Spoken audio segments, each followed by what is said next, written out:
Hey guys, I'd like to share a small video that we shot back in November when we went to Latrobe, PA to visit Mr. Rogers' grave, which you can see on one of our other videos. But we filmed a few sites around Latrobe and we were going to bring it out. We were going to go to St. Vincent's College and the Heinz Museum in Pittsburgh and just bring it out all in one video. But with all this virus going on, we couldn't do it, so we were afraid of erasing it. So we decided just to bring it out. So it's short and sweet, but we hope you enjoy it.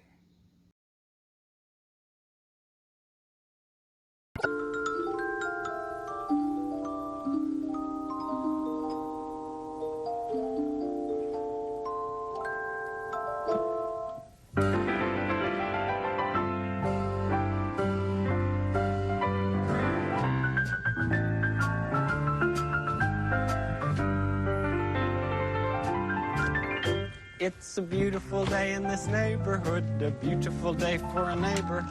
Would you be mine? Could you be mine? It's a neighborly day in this beauty wood, a neighborly day for a beauty. Would you be mine? Could you be mine? We are in Latrobe, Pennsylvania, and look who we ran into. Daniel the Tiger, one of Mr. Rogers' neighborhood friends. I'm downtown Latrobe, sitting next to a statue dedicated to Fred Rogers. Fred was born here in Latrobe, Pennsylvania, and went on to co-host Mr. Rogers' Neighborhood. So if you're in Latrobe, it's a beautiful day to be in the neighborhood.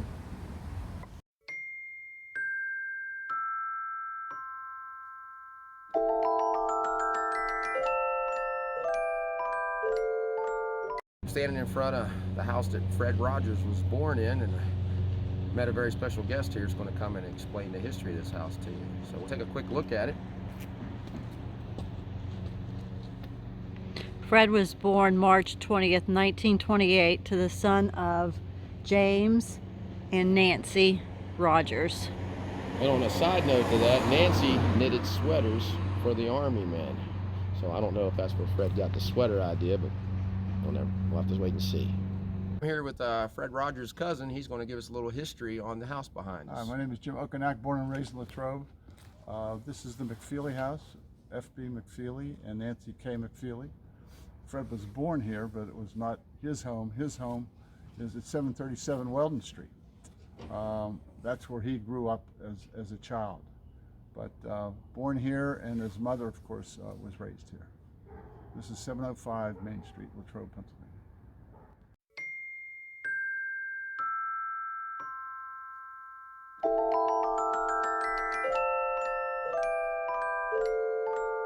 Standing outside Fred Rogers' boyhood home. Rogers grew up at 737 Weldon Street in Latrobe. He had a sister Elaine, whom the Rogers adopted when he was 11 years old.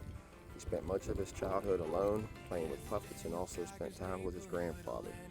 He began to play the piano when he was 5 years old. In the documentary, Won't You Be My Neighbor, Rogers had a lonely childhood. I think he made friends with himself as much as he could. He had a ventriloquist dummy, he had stuffed animals, and he created his own words in his childhood bedroom. So, in my opinion, this is where it all started. Wednesday skips royally by, Miss Elena's waving high. Won't you ride along with me? Over the owls reading a book, Katerina's. Okay, I'm standing in front of Mr. Rogers' church. Mr. Rogers was an ordained minister. So this is the Presbyterian church in Latrobe that he attended. You can make believe it happens, or pretend that something's true. You can wish or hope or contemplate a thing you'd like to do. But until you start to do it, you will never see it through. 'Cause the make-believe pretending just won't do it for you.